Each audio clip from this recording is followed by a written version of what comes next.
हाँ चालू છે. હાલો હાલો બોલ, હાલો બોલ. હેલો. હા. અહીં ઉપસ્થિત તમામ વડીલો તેમજ મહેમાનશ્રીઓને આ તલોદ તાલુકાના અહમદપુરા ગામની દીકરી આની વનકરના સત નમન. મા અને માતૃભૂમિને સૌથી પહેલા મારા વંદન એ કદાચ પિતાએ આપેલ શ્રેષ્ઠ સંસ્કારો પૈકી એક ગણાવી શકાય. તો આજે હું તમને પિતા વિશે કંઈ કહેવા માંગુ છું.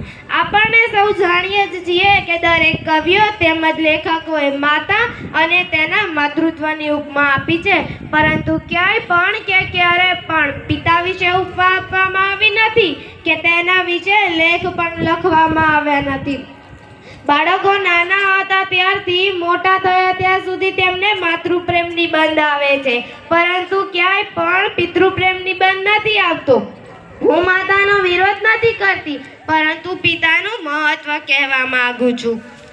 પિતા પિતા શબ્દ તો સૌ જાણે, પરંતુ તેનો મર્મ કોઈ જાણે છે નહીં. તો ચાલો આજે હું તમને જણાવું.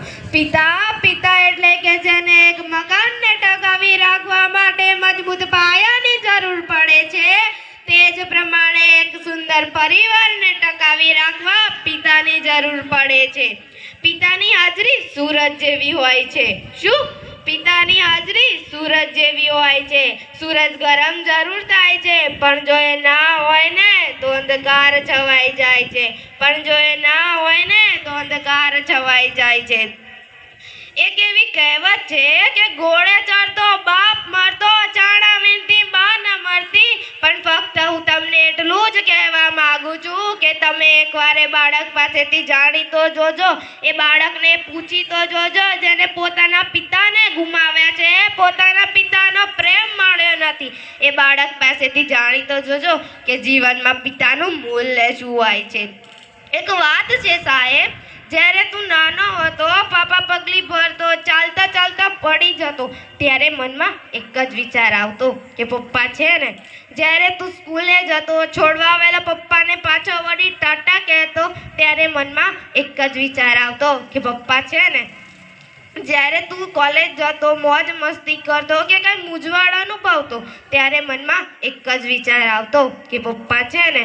પણ તારા જ લગ્ન બાદ તારી પત્ની ન કહેવાતી તારા પિતાને વૃદ્ધાશ્રમમાં મૂકતા પહેલા એ વિચાર કેમ ના આવ્યો કે પપ્પા છે ને?